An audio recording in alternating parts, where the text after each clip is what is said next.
Queridos irmãos e irmãs, depois de uma pequena pausa nesta série de vídeos, quando na última semana fizemos um vídeo catequético pensando sobretudo na vida e a família como prioridades da igreja, da solicitude eclesial, retomamos agora aquela série de vídeos catequéticos em que, baseados na Novo Milênio in Eunte, capítulo 3, vamos refletindo sobre algumas prioridades pastorais que São João Paulo II, na Novo Milênio in Eunte, via para a Igreja no terceiro milênio.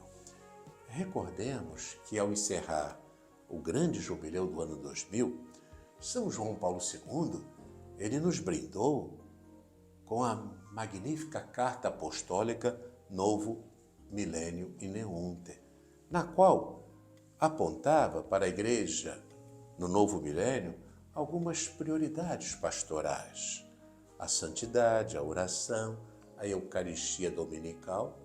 Dessas já refletimos nos nossos vídeos. E continuava o sacramento da reconciliação, o primado da graça, a escuta da palavra, o anúncio da palavra.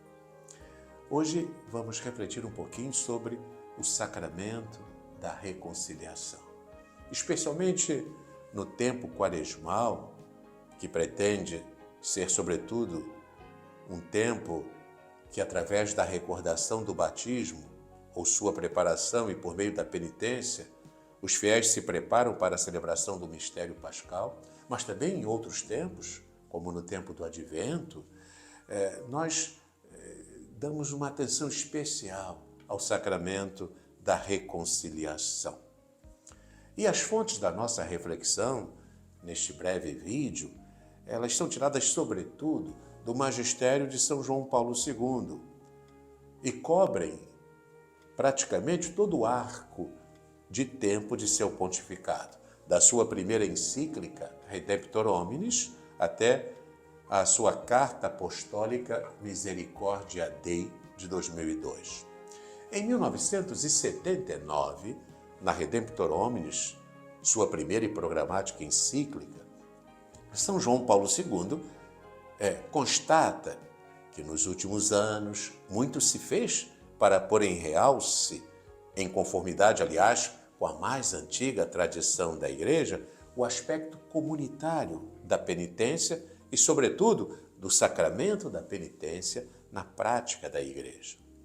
Tratava-se, sem dúvida, de iniciativas destinadas a enriquecer a prática penitencial da Igreja contemporânea. Todavia, sem negligenciar a dimensão comunitária, é sobretudo o aspecto individual, interior e pessoal da penitência que, com força singular, o Santo Padre punha em relevo na Redemptor Hominis. Aí, na Redemptor Hominis, com efeito, ele sentiu a necessidade de precisar que o ato de conversão é essencialmente interior, pessoal, intransferível e empenha cada um na profundidade da própria consciência. Assim, como frisou ainda o Papa, a Igreja, ao observar fielmente a plurissecular prática do sacramento da penitência, a prática da confissão individual, unida ao ato pessoal de arrependimento e ao propósito de se corrigir e de satisfazer, defende o direito particular da alma humana. O Sumo Pontífice enfatizava, enfim, ser a confissão auricular, ao mesmo tempo, um direito da pessoa e um direito de Cristo.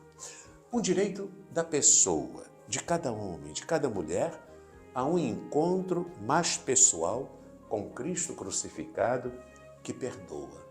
Com Cristo que diz por meio do ministro do sacramento da reconciliação: são-te perdoados os teus pecados. Vai e doravante não tornes a pecar. Um direito do próprio Cristo, de encontrar-se com cada um de nós naquele momento chave da vida humana, que é o momento da conversão e do perdão.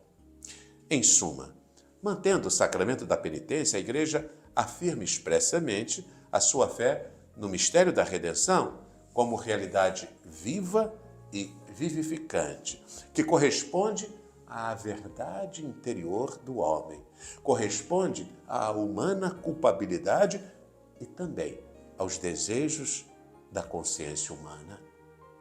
Administrando este sacramento, a Igreja oferece ao homem, a cada mulher, o meio para saciar-se com aquela justiça que provém do próprio Redentor.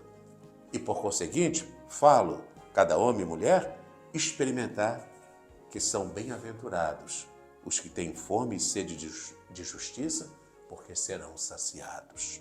Em 1984, São João Paulo II intervinha de novo sobre este tema por meio da exortação pós-sinodal Reconciliatio et Penitência, na qual foram recolhidos os frutos da reflexão de uma Assembleia do Sínodo dos Bispos dedicada a essa problemática.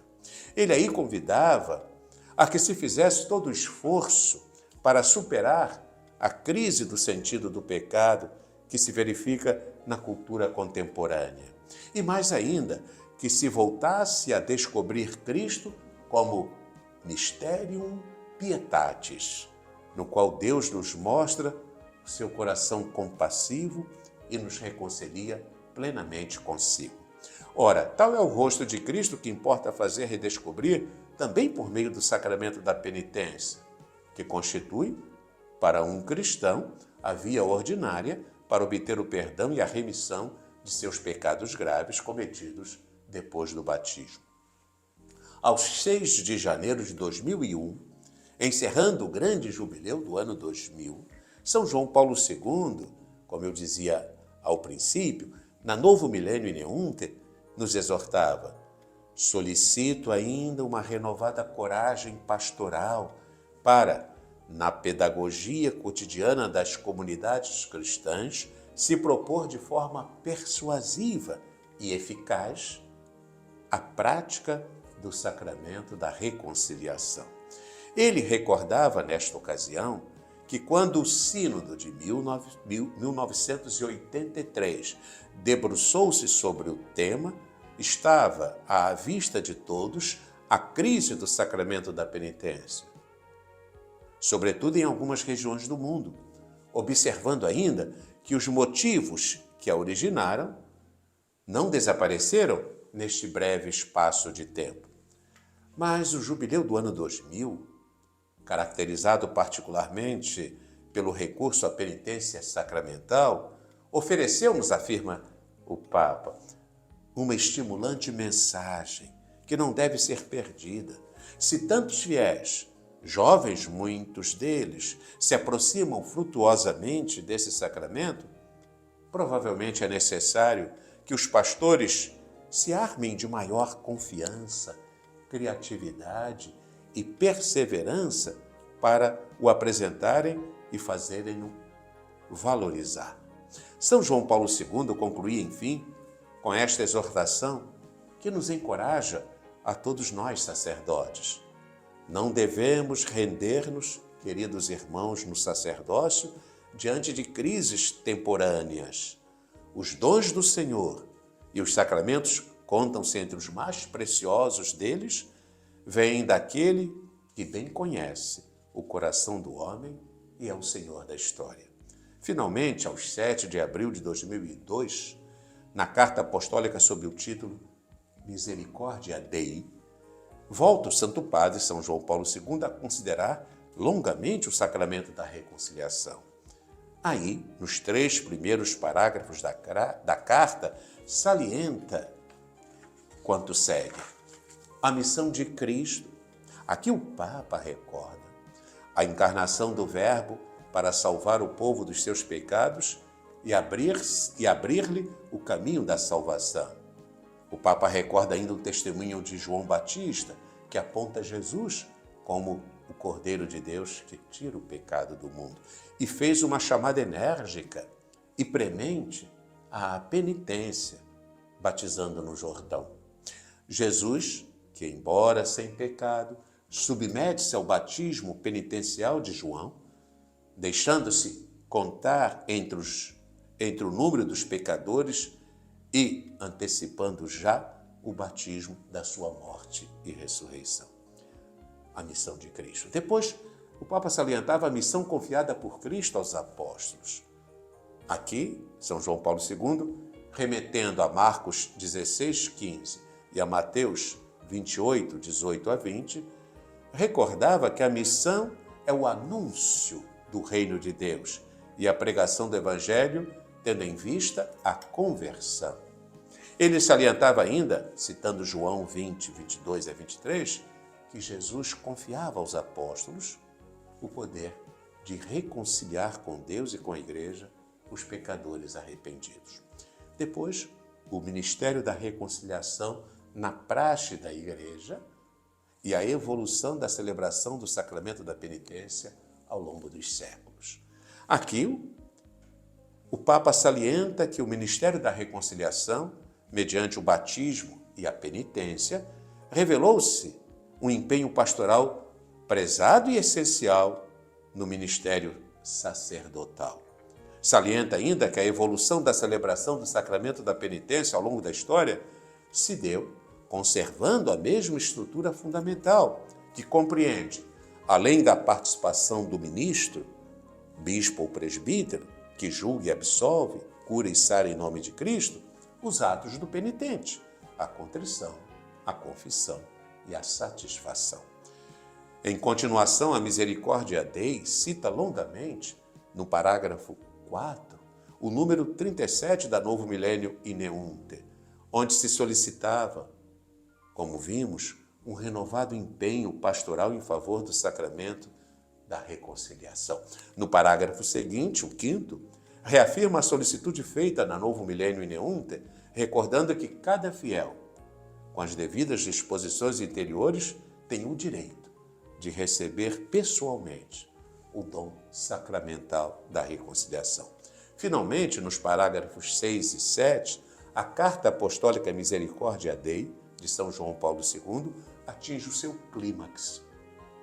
No parágrafo 6, São João Paulo II observa, primeiro, para que o ministro do sacramento possa discernir sobre as disposições do penitente em vista da absolvição e da devida penitência, requer-se do fiel, além do exame de consciência, do arrependimento e do propósito de emenda, a confissão dos pecados. Segundo, o Concílio de Trento declara ser de direito divino a confissão de todos e cada um dos pecados mortais.